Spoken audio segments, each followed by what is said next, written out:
Well, she says, Bruce, when you were here, it was on dirt roads.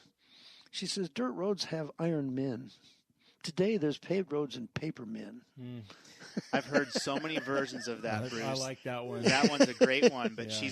it's been twisted or also she's said something along the lines of when talking about the road being paved, that the good roads or the bad roads bring good people, Yes. and the good roads are bringing bad people. There you go. Yeah. That's I like that one too.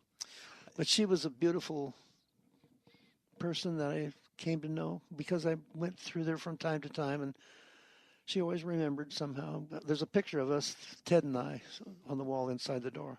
But see, those are the kinds of connections that you carry with you. They're endearing. That kind of a person is so real. She's not two bathrooms in a big trailer. Yeah. She's the opposite. She rode in the wagon used to sit outside the place until just recently. The wagon was about as long as from me to you, and it had a place for a little kid and a couple of adults, I guess, and she bumped along for days to get to her grammar school.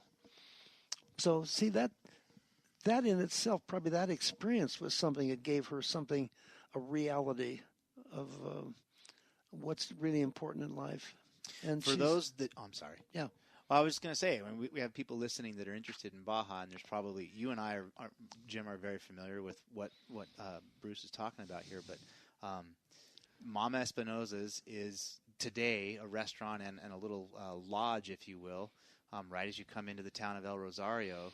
And now, if you're one of those that does adventure down and drive into Baja and gets down to El Rosario, pulling into Mama Espinosa's, you've got a little backstory on her life and her friendship with Bruce. And her daughter looks just like her. What's her name? Fry or something crazy. She always says, oh, Bruce Meyers is in the place and we have people, and she always pops out and I stand up with her and I say, I love you. I do. I love, she represents something. Her mother was just exactly, they look exactly, they sound like a twin, See, all that is a sweetness that I don't want to ever leave. It's still there, Bruce. There's the trailers with 2 bathrooms, but there's also those of us that live it, eat it, and sleep it, and breathe it as well. Well, the good news is those 2 bathroom trailers come down for a week, and then they're gone the rest of the year. And then there's real people like us. and it's why we're doing this show, because, Bruce, what you're talking about is the exact specialness of Baja that we want people to understand exists. Even today, they can go down there, and like you said, they can say hi to the daughter, and they can continue on their adventure and meet a lot of people just like that. And in 20 years from now, they'll have these same type of stories because Baja's like that. It delivers every time. Yeah, for sure. I have a very interesting life before all of this. You guys are all about the Baja part of it, and it's not important today to talk about, but there's other things that I lived with in my life that brought me around to caring more about love and people than some of these 2-bathroom affairs that we're talking about. Mm-hmm. I sailed as a sailor for several years. I was in the Navy, and then I was in the Merchant Marine. I was in the Merchant Marine first, then I was drafted into the Navy, then I went back to the Merchant Marine.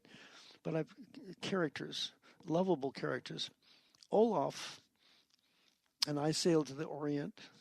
We were together for 6 months. I slept in the bunk up there, and he slept in this. He's the oldest man on the ship. He was born in Sweden. When father died, he was the last of 11 children, and mother had to take the fishing smack out every morning. And Olaf was 3, and he was taught to steer. The rest of other half of the family pulled the nets and got the fish, and from which they made their living. Olaf wanted to go to sea when he was 6 or 7. He says, "Jesus, Whitey." I was known as Whitey because everybody in the Merchant Marine has a nickname. And I was 22 years old or something. And he says, "Jesus, Whitey." He says, "The harbors were black with spars." Now that's at the change from sailing ships to steam. And so the sailing ships were all bundled up in their booths. And he says, "I wanted to go to sea on the sailing ship." And so I went to just talk to the captain. I said, I want to be a cabin boy. And the captain says, how old are you? Says, I'm 7, sir. Go back to your mother. Mother says, no, it's okay. Take him. So he went to sea when he was 7. Wow. We sailed together for 6 months, and he was so full of stories and love. The captain had sailed with him many times. Whenever anything broke because the gear wasn't heavy enough, Ole knew how to Frisco rig it and make it strong and all these things. He was a wonderful guy. See, he was a character that gave me this sense of love of the real thing, I guess. There was so many people like that. Like the first girl in Tahiti, I lived in Tahiti once for several months. I built a trading post on a coral atoll. And then I went and lived in Tahiti. And I see this gorgeous girl with some other people walking towards me. She sees me staring at her. And she walks right up to me and says, you like my TTs? They're bulldozers, huh? This is the way a Tahitian deals with you. You like my TTs?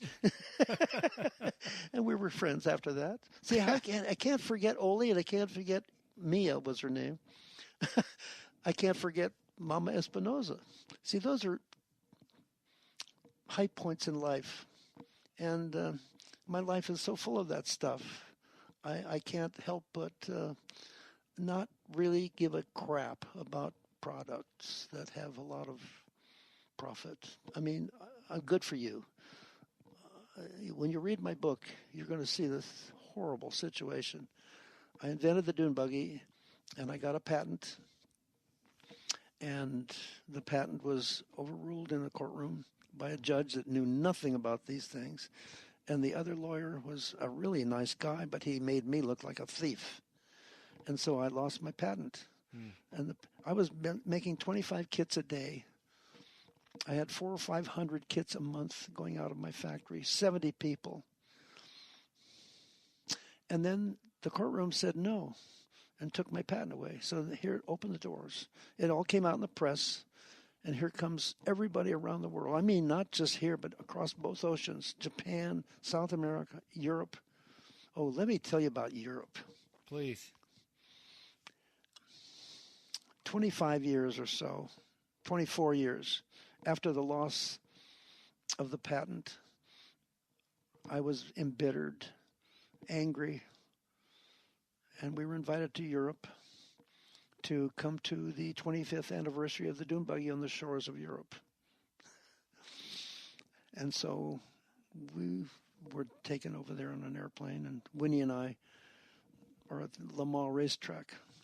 He rents the Le Mans racetrack. He has 7,000 or 8,000 Volkswagen freaks, and there was probably 200, maybe 300 plastic dune buggies, copies of the Manx. And Jackie Morrell, the host, he's a publisher of a magazine called Super VW over there in Europe. He says, Bruce, he says, I want you to get into this Meyers Manx that I bought just for you. I bought it in Europe, or I bought it in Florida. And he says, I brought it over here, and I want you to lead the parade of all these 1,100 Volkswagens and all those dune buggies around the track. And I'm going to use a bad word. I said, please, tell us. I'm not leading those fuckers anywhere. They put me out of business. They ruined my life. No. He says, you're thinking wrong. You're not thinking right. He said, you're still angry at the people that put you out of business? Yes. He says, probably half of them are dead. It's been 24 years. Okay. And the other half, probably they raised their children on the idea of your dune buggy. I said, what kind of kids are they going to have? They don't have any qualms about cheating. He says, forget all that. He says, you cannot be angry that long. 24 years out of your life? You're hurting yourself. He says, and anything that happened yesterday is done. It's dead. It's gone. Goodbye. You can't do anything about it. And what are you trying to do? Be angry at something you can't do anything about? That's crazy. He says, but every dune buggy has 2 smiling faces in them. You put them there. They're yours.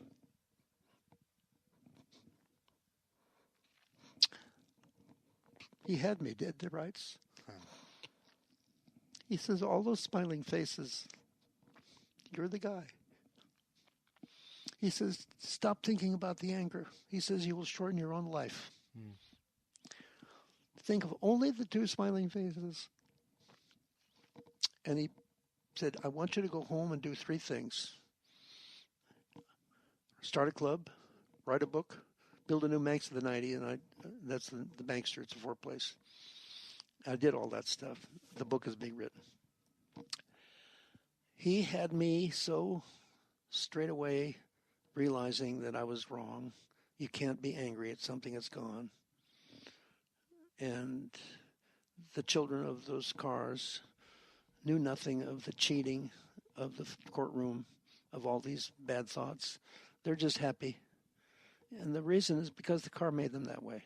It's yours.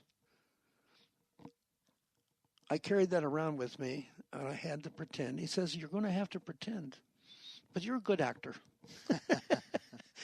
Pretend to be happy. I know you're not happy. I want you to lead the parade, and I led the parade of 1,100 cars and the 200 or 300 dune buggies. And he said, forget anger. You're only hurting yourself. Nobody else gives a shit. So I had to do that. He was so right. And he says, you're going to have to pretend. But be an actor. Go home and pretend and smile. And so I went home and I opened the club to all the copiers. Now, the club is the biggest in the world. It's got 5,000 or more members. And wherever we go, there's pictures of a couple of 100 dune buggies all on the beach or something. Everybody's happy and smiling. And see, that's the reward, is the result of the design, which is all artistic, that made the people happy. And it's all mine. And he says, you shouldn't be angry. You're living a wonderful life. Jackie Morrell changed my life. I came home and I started that club, and the club is monstrous. It's the one I take to Baja. We take lots of people down there and introduce them, and now they're all cuckoo about off-road racing. They're gathering up, making teams, and bringing cars across the country and racing and all that shit. See, so I feel like I've been treated to somebody that was very intelligent. That was Jackie Morrell, and he turned my life around. I don't know how many people that you've ever met that had such a horrific, horrible life of bitterness over the fact that I designed something that made people happy, and then it was stolen by everybody. And the way they did it is so underhanded and so meaningless. Sensitivity to them is nothing, and all of the things that I am a part of is something I've had to live with. And when Jackie turned me around and I opened the club to all of my enemies, and now it's wonderful. And I don't call them gatherings of dune buggies anymore. I call them love affairs. Mm-hmm. And I make an announcement. Here I am. I hug everybody. I do. And we have rows upon rows of them. Hundreds of them. You know, some of these club gatherings, there's one in Big Bear that we had 300 and some odd, and another 100 party pushers. Yeah. See, so the whole thing is so hugely happy and successful that I have nothing else to say except I'm a lucky guy, I guess. You know, we probably could sit here all day. I think that that's a wonderful lesson in life that, you know, not only you got rid of this bitterness, but you took the opportunity to listen to a friend and his advice for you, and you changed your life, and to look at it the way that you did is pretty spectacular, because a lot of us have been down the bad business deal road, and we could choose to be bitter, but you're proof that life can be so wonderful. Bruce, I like to wrap it on that thought, because I just think it's such an important point of your life, and you've been so kind to share some incredible memories. I'll speak for Ryan, and he doesn't even have to say it. I know we'd like to come back one day, maybe as you get that book completed and have another story from you. You know, you're welcome. I think we're better people for hearing your story, and I think we're better people for learning about Baja through your early adventures. And I'd like to thank you for that, because Baja is a special place, and your story is a special one. Well, and I'm going to say it one more time, Bruce. I thank you for unknowingly